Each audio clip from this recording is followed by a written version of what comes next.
Hello guys, कैसे हैं आप सभी लोग। मैं हूं आपका दोस्त सूर्य चैनल का होस्ट अमन और आप देख रहे हैं दीप सीरी यूट्यूब चैनल। दोस्तों, आज की इस वीडियो में मैं आपको देने वाला हूं कुछ इंटरेस्टिंग सी जानकारी। तो बने रहिए हमारे साथ, क्योंकि यकीन मानिए इस वीडियो में आपको बहुत ज़्यादा मज़ा आने वाला है। चलते हैं वीडियो की तरफ। दोस्तों, आपके मन में कभी ना कभी ये सवाल तो आया होगा कि क्या इंसान सूरज पर जा सकता है। तो दोस्तों, मैं आपको बता दूं कि आज तक सूरज पर कोई भी मानव नहीं गया है, क्योंकि सूरज के कोर का तापमान लगभग 1.5 करोड़ डिग्री सेल्सियस है। इस बात का अंदाजा हम इस बात से लगा सकते हैं कि जब हम अपने घरों में पानी गर्म करते हैं तो वो 100 डिग्री सेल्सियस पर उबलने लगता है। दोस्तों, हम जो लावा देखते हैं उसका तापमान 1000 डिग्री सेल्सियस तक होता है। तो हम ये सोच सकते हैं कि हम इंसान तो लावा के ज़्यादा पास नहीं जाते, तो सूरज तो लावा से कई गुना अधिक गर्म है। और दोस्तों, अगर हम बिना किसी आधुनिक उपकरण के, बिना किसी टेक्नोलॉजी के सूर्य के पास जाने की कोशिश भी करेंगे तो हम इंसान तो कई करोड़ किलोमीटर दूर से ही भाप बनकर अंतरिक्ष में ही खो जाएंगे। तो दोस्तों, कहने का मतलब यही है कि हम इंसान बिना किसी आधुनिक टेक्नोलॉजी के सूरज के पास भी नहीं जा सकते। सूरज पर उतरना तो दूर की बात है। और दोस्तों, आज तक हम ऐसी टेक्नोलॉजी ही नहीं बना पाए हैं जो सूर्य के वायुमंडल में हम इंसानों को जिंदा रख सके, क्योंकि सूर्य के चारों ओर उपस्थित इसका वायुमंडल, जिसे कोरोना कहते हैं, उसका तापमान सूर्य की सतह से बहुत अधिक गर्म है। पर दोस्तों, एक लड़की है जो सूर्य पर जा सकती है। अब आप लोग सोचेंगे कि कौन, तो मैं आपको बता दूं कि उनका नाम है उर्फी जावेद। अब मैं आपको उर्फी जावेद के बारे में कुछ जानकारी देता हूं। तो दोस्तों, उर्फी जावेद का जन्म 15 अक्टूबर 1996 को लखनऊ, उत्तर प्रदेश में हुआ था। उर्फी जावेद अपनी ड्रेसिंग सेंस के लिए काफी चर्चा में रहती हैं। दोस्तों, कहा जाता है कि 15 साल की एज में उर्फी जावेद की एक फोटो पोर्न वेबसाइट पर अपलोड कर दी गई थी। वह उस समय लखनऊ में रहती थी और उन्होंने ऑफ शोल्डर टॉप के साथ ये फोटो फेसबुक पर अपलोड करी थी, और वह फोटो इनके सभी रिश्तेदारों ने भी देख ली थी, जिससे इनकी बहुत बदनामी हुई और इन्होंने उसी दिन से ठान लिया कि अब वह कपड़े ही नहीं पहनेंगे। मतलब बहुत कम कपड़े पहनेंगी, मतलब अपनी कामयाबी से अपने रिश्तेदारों का मुंह बंद करेंगी। और दोस्तों, आज उर्फी जावेद को लगभग आधे से ज्यादा इंडिया जानता है। तो दोस्तों, बहुत जान लिया हमने उर्फी जावेद के बारे में। चलिए वीडियो में आगे बढ़ते हैं और अब मैं आपको सुनाता हूँ एक प्यारी सी कहानी। बट वीडियो में आगे बढ़ने से पहले मैं आप सभी को बता दूं कि अगर आप हमारे चैनल पर नए जुड़े हैं, मतलब आज से पहले आपने हमारा चैनल कभी नहीं देखा, तो कृपया हमारे चैनल को सब्सक्राइब करें और हमें 1000 सब्सक्राइबर्स कंप्लीट करवाने में मदद करें। और जिन लोगों ने पहले ही हमारे चैनल को सब्सक्राइब कर लिया है, उनको दिल से बड़ा वाला थैंक यू। तो चलिए दोस्तों, अब मैं आपको सुनाता हूँ एक ऐसे बच्चे की कहानी जिसका बचपन किसी नरक से कम नहीं था, लेकिन उस बच्चे ने हार नहीं मानी और पूरी दुनिया को अपने कदमों में झुका दिया। तो दोस्तों, ये वक्त था सन 1172 का और इलाका था नॉर्थ वेस्टर्न चाइना। इस इलाके को उस वक्त टंगूट किंगडम के नाम से जाना जाता था। यहाँ पर कई मंगोलियन ट्राइब्स के ग्रुप रहते थे और इन ग्रुप्स के सरदारों को खान कहा जाता था। इन ट्राइब्स के खानों की आपस में बहुत गहरी दुश्मनी थी, क्योंकि ये सब लोग पावर में बने रहना चाहते थे और पावर में बने रहने की चाहत के कारण इन ट्राइब्स में लड़ाइयाँ चलती रहती थी और इन लड़ाइयों में कई लोग मारे जाते थे। और इन्हीं ट्राइब में एक इसुई नाम का खान भी था, जो चाइना के वेस्ट साइड से छोटा मोटा खान था। दरअसल वह एक सफर पर निकला था, उसके साथ उसका 9 साल का बेटा तैमुद्दीन भी था। वह अपने 9 साल के बेटे के लिए वाइफ ढूंढने निकला था। अब रात होने पर वह अपने दोस्त की ट्राइब के यहाँ आराम करने के लिए रुकते हैं। तैमुद्दीन घोड़े के पास खड़ा होता है और उसके पास एक लड़की आती है जिसका नाम बोते। वह लड़की उसे उसका नाम पूछती है और कहती है कि तुम यहाँ क्यों आए हो। अब तैमुद्दीन उसे अपना नाम बताता है और कहता है कि वह अपने फादर के साथ उसके लिए एक वाइफ ढूंढने आया है। तभी बोते उसे कहती है कि तुम्हें मुझसे ही शादी करनी चाहिए। इतना कहकर वह वहां से चली जाती है। अब तैमुद्दीन बोते से शादी कर लेता है, बट उनके ट्राइब्स का एक नियम था कि वह शादी के बाद भी आने वाले 5 साल तक साथ नहीं रह सकते। अब तैमुद्दीन और उसके फादर वहां से जाने लगते हैं और जाते वक्त तैमुद्दीन बोते को एक नेकलेस गिफ्ट करता है और कहता है कि वह उसके लिए जल्द ही वापस आएगा। यहाँ से तैमुद्दीन, इसके फादर और कुछ लोग सफर पर निकल जाते हैं। कुछ दूर जाने के बाद वह एक जगह आराम के लिए रुकते हैं, पर जहां पर वह आराम करने के लिए रुके थे, ठीक उन्हीं के सामने किसी और ट्राइब्स के लोग भी आराम के लिए रुके थे। तभी दूसरी ट्राइब के खान की ओर से एक आदमी इस सुई के लिए कटोरे में दूध लाता है, जिसका मतलब शांति का पैगाम था। वह लोग समझौता करना चाहते थे। इसुई वह दूध की कटोरी ले लेता है और सामने बैठे खान के लिए भी दूध की कटोरी भेजता है। अब इसुई वह दूध पी लेता है और सफर पर फिर से निकल जाता है। अब थोड़ी दूर जाने पर इसुई घोड़े से नीचे गिर जाता है और मर जाता है और यहाँ पर हमें पता चलता है कि खान ने उस दूध में जहर मिलाकर दिया था। तभी तैमुद्दीन अपने फादर के पास जाता है। तभी उसके साथ के सभी लोग उसे अकेला छोड़कर जाने की तैयारी करने लगते हैं, क्योंकि उनकी परंपरा के अनुसार उन्हें किसी मजबूत इंसान को ही फॉलो करना चाहिए। अब क्योंकि इसुई की मौत हो चुकी थी, इसीलिए उसके लोग अपने लिए एक नए खान की तलाश में निकल चुके थे। इसके बाद तैमुद्दीन अपनी माँ के साथ अपने पिता का अंतिम संस्कार करता है। इसुई के पास जो बहुत सारी भेड़ और बकरियां थी, अब वह सब इसुई के सबसे खास सैनिक तारगुताई ने रख ली थी। ये सब देखते हुए तैमुद्दीन की माँ उसे बद्दुआ देते हुए कहती है कि मेरा बेटा तुम्हें एक दिन ढूंढ कर जरूर मारेगा। तारगुताई को डर लगने लगता है कि कहीं ये बच्चा सच में ना उसे मार दे, इसीलिए वह उसे उसी वक्त मारने के लिए आगे बढ़ता है। लेकिन मंगोलों में एक रिवाज था कि वह किसी को मारने से पहले उसकी हाइट को एक रथ के पहिए से नापते थे और वह कभी भी बच्चों को नहीं मारते थे। जब तारगुताई तैमुद्दीन की हाइट को रथ के पहिए से नापता है तो वह रथ के पहिए से कम थी और तैमुद्दीन अभी भी बच्चा था, इसीलिए वह बच जाता है। लेकिन वह तैमुद्दीन की माँ को बोलता है कि वह अगले साल तैमुद्दीन को मारने जरूर आएगा। अब सर्दियों का मौसम आ जाता है और वह अपने फादर द्वारा बताई हुई लोकेशन को टेंगरी की तरफ जाने लगता है और रास्ते में उसका पैर बर्फ से जमी झील में टिक जाता है और वह उस झील के अंदर डूबने लगता है। वह डूबकर मरने ही वाला था कि तभी उसकी उम्र का एक लड़का जिसका नाम जमूखा था उसे झील से बाहर निकालता है और उसकी जान बचा लेता है। यहाँ पर जमूखा और उसका बड़ा भाई उसे अपने साथ घर ले जाते हैं और उसे खाना खिलाते हैं। तैमुद्दीन उसकी जान बचाने के लिए शुक्रिया अदा करता है। इसके बाद जमूखा और उसका भाई अपने अपने हाथ पर कट लगाकर अपना खून दूध में मिलाकर तैमुद्दीन को वह दूध पीने को कहते हैं। तैमुद्दीन वह दूध पी जाता है और अब वह 2 भाई नहीं 3 भाई बन गए थे। अगले दिन तारगुताई के लोग तैमुद्दीन को ढूंढने आते हैं और उसे अपने साथ ले जाते हैं और फिर से उसकी हाइट चेक करते हैं और उसकी हाइट पहले जितनी ही थी, जिसके कारण वह तैमुद्दीन को कैदी बनाकर रख लेते हैं जब तक कि उसकी हाइट नहीं बढ़ जाती। अब तैमुद्दीन पर बहुत जुल्म होते हैं।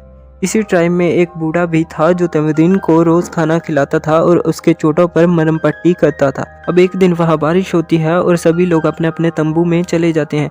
इसी बात का फायदा उठाकर वह बूढ़ा तैमुद्दीन को वहाँ से भगा देता है। तैमुद्दीन भागता भागता बहुत दूर चला जाता है। उसके गले में लकड़ी का बहुत मजबूत फंदा भी था, लेकिन कैसे भी करके वह उस पहाड़ पर जाता है जहाँ उसके फादर ने बताया था। वहाँ वह गोट टेंगरी से विष मांगता है। तभी अचानक तैमुद्दीन को एक भेड़िया दिखाई देता है, जिसके तुरंत बाद ही उसके गले का फंदा भी अपने आप खुलकर नीचे गिर जाता है। अब हम 1186 में तैमुद्दीन को देखते हैं, जो कि अब एक नौजवान लड़का बन चुका था। लेकिन तैमुद्दीन अभी भी तारगुताई के लोगों से भाग रहा था। कई सालों से तारगुताई के लोग तैमुद्दीन को ढूंढ रहे थे और अब वह तैमुद्दीन को ढूंढ ही लेते हैं और उसे पकड़कर उसी लकड़ी के फंदे में रखते हैं जिससे उसे बचपन में रखा गया था। अब तैमुद्दीन की हाइट और उम्र बढ़ चुकी थी, इसीलिए उसके मरने के चांसेस ज्यादा थे। लेकिन तारगुताई उसे जान से नहीं मारता, क्योंकि वह उसे उससे जान की भीख मांगते हुए देखना चाहता था। लेकिन तैमुद्दीन तारगुताई से बोलता है कि मैं खुशी खुशी मर तो सकता हूँ, लेकिन तुम्हारे आगे अपनी जान की भीख कभी नहीं मांगूंगा। अब तारगुताई फैसला करता है कि वह उसे तड़पा तड़पा कर मारेगा। तभी हम देखते हैं कि वह बूढ़ा आदमी अभी भी जिंदा है और वह तैमुद्दीन के पास जाकर उसे पानी पिलाता है। उसी दिन शाम को जब सभी लोग बिजी थे, तभी तारगुताई अकेला तैमुद्दीन से बात करने जाता है। उसी वक्त तैमुद्दीन अपने गले के फंदे की मदद से तारगुताई को मारकर वहाँ से भाग जाता है। अब तारगुताई को मारकर वह खुद खान बनने के लिए तैयार था। अब यहाँ से वह अपनी वाइफ के पास जाता था, जिससे उसने बचपन में शादी की थी। वह बोरते के पास जाता है, जो अब बड़ी हो चुकी थी और बहुत खूबसूरत थी। बोरते उसे कहती है कि मैं कई सालों से तुम्हारा इंतजार कर रही थी और अब वह फाइनली साथ थे। यहाँ से तैमुद्दीन सीधा अपनी माँ और बहन के पास जाता है। तैमुद्दीन को इतने सालों के बाद देखकर उसकी माँ और बहन बहुत खुश थे।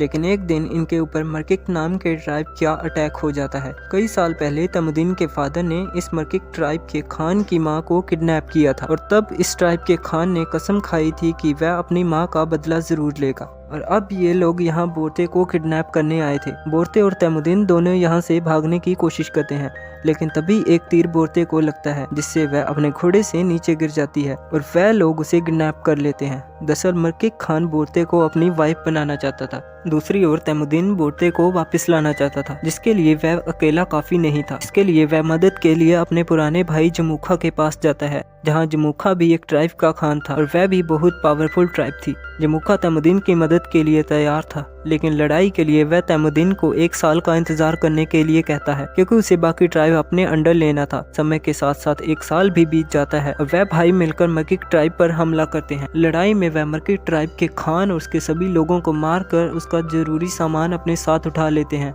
वहीं एक टेंट में बोर्ते बैठी थी जो कि प्रेग्नेंट थी। इसके बावजूद भी तैमुद्दीन उसे अपना लेता है। उसी रात वह अपनी जीत का जश्न मनाते हैं और तैमुद्दीन के साथ और लोग भी जुड़ जाते हैं और वहां मिले सामान को सभी में बांटने को कहते हैं, जिसमें से तैमुद्दीन सिर्फ 10% सामान ही अपने पास रखता है और बाकी 90% लोगों में बांट देता है। तैमुद्दीन मरे हुए लोगों के परिवार को भी कुछ सामान देता है जिन्होंने लड़ाई में अपनी जान गंवाई थी। तभी जमुखा के 2 लोग ये सब देखते हैं और तैमुद्दीन के ट्राइब के साथ जुड़ जाते हैं, क्योंकि मंगोल्स में नियम था कि वे अपने खान को खुद ही चुन सकते थे, जिसमें जमुखा चाहकर भी कुछ नहीं कर सकता था। लेकिन ये देखकर कि उसके ट्राइब के 2 लोग तैमुद्दीन की ट्राइब में चले गए हैं, उसके मन में तैमुद्दीन के खिलाफ दुश्मनी बढ़ जाती है। इसके बाद तैमुद्दीन के आदमी जमुखा के आदमियों को उसके घोड़े चुराते देख लेते हैं। तभी जमुखा के आदमी बचकर वहां से भागने लगते हैं। तभी तैमुद्दीन के आदमी गुस्से में जमुखा के आदमियों को जान से मार देते हैं। लेकिन जब वह लोग जमुखा के आदमियों को देखते हैं तो उन्हें पता चलता है कि मरे हुए आदमियों में एक आदमी जमुखा का बड़ा भाई था। जैसे ही जमुखा को इसके बारे में पता चलता है, वह तैमुद्दीन को जान से मारने की ठान लेता है, क्योंकि उसे अपने भाई की मौत का बदला लेना था। जिसके चलते जमुखा आसपास के सभी ट्राइब के साथ हाथ मिला लेता है और अपनी बड़ी ट्राइब बनाकर तैमुद्दीन के ट्राइब पर हमला कर देता है। तैमुद्दीन जानता था कि वह इस जंग में नहीं जीत सकता, क्योंकि जमुखा के सैनिकों की संख्या बहुत अधिक थी। इसीलिए वह अपनी ट्राइब की औरतों और बच्चों को वहां से जाने को कहता है और बाकी लोगों को लड़ने के लिए बोलता है। इस लड़ाई में तैमुद्दीन हार जाता है और जमुखा उसे और उसके सैनिकों को बंदी बना लेता है। जमुखा तैमुद्दीन को अभी भी भाई बोलता था, लेकिन वह अपने बड़े भाई की मौत का बदला लेना चाहता था। इसके बाद वह तैमुद्दीन को गुलाम बना लेता है और किसी और ट्राइब को बेच देता है। यहाँ सजा के तौर पर तैमुद्दीन को काफी दूर रेगिस्तान में पैदल चलना पड़ता है। बहुत दूर चलने के बाद वह लोग एक शहर में पहुंच जाते हैं जहाँ तेंगो डायनेस्टी का शासन था। ये लोग तैमुद्दीन को एक जगह बिठाते हैं ताकि दूसरे लोग उसे खरीद सकें। एक दिन इस सल्तनत का राजा बाजार आया हुआ था। तभी वह तैमुद्दीन को देखता है और तैमुद्दीन को चंद पैसों में खरीदने के लिए कहता है, लेकिन राजा के लोग उसे तैमुद्दीन को खरीदने से मना करते हैं। लेकिन फिर भी वह तैमुद्दीन को खरीद लेता है। उसके बाद तैमुद्दीन को एक पिंजरे जैसे कमरे में रखा जाता है जो शहर के बीचों बीच था, ताकि बाहर से उसे लोग देखकर हंस सके और उसका मजाक उड़ाते हुए मस्ती कर सके। तभी उसे देखने के लिए एक बुद्धिस्ट मोंक रोज आया करता था और उससे माफी मांगता था। एक दिन तैमुद्दीन बुद्धिस्ट मोंक के साथ एक समझौता करता है कि अगर तुम मेरी वाइफ को ढूंढोगे तो मैं आगे चलकर इस गांव को कभी नुकसान नहीं पहुंचाऊंगा। इसके बाद वह बुद्धिस्ट मोंक बोटे को ढूंढने के लिए रेगिस्तान में निकल जाता है, लेकिन वह मोंक बूढ़ा था, इसलिए वह गर्मी के कारण रास्ते में ही मर जाता है। वहीं मरे हुए बुद्धिस्ट मोंक के पास बोर्ते को खुशकिस्मती से वही नेकलेस मिल जाता है जो उसे तैमुद्दीन ने दिया था। उससे उसे पता चल जाता है कि तैमुद्दीन अभी भी जिंदा है। अब बोर्ते अपने पति को ढूंढने के लिए शहर में निकल जाती है। यहाँ पर उसे तैमुद्दीन एक पिंजरे में बंद मिलता है। उसी रात बोर्ते वहाँ के सिपाही को रिश्वत देकर तैमुद्दीन को वहाँ से भगा लेती है और अब वह देखता है कि बोर्ते का बेटा बड़ा हो गया है। उसकी एक बेटी भी है। बोर्ते तैमुद्दीन को घर ले आती है। यहाँ पूरा परिवार हंसी खुशी रहने लगते हैं। एक दिन बोर्ते तैमुद्दीन को कहती है कि सभी मंगोल एक जैसे ही होते हैं, सभी चोरी करते हैं और एक दूसरे को मारते हैं। और बोर्ते की इस बात का तैमुद्दीन पर बहुत गहरा प्रभाव पड़ता है और अब वह अपनी फैमिली को छोड़कर वहाँ से निकल जाता है। और अब वह डिसाइड करता है कि वह सभी ट्राइब को जोड़कर एक नया मंगोल राज्य बनाएगा।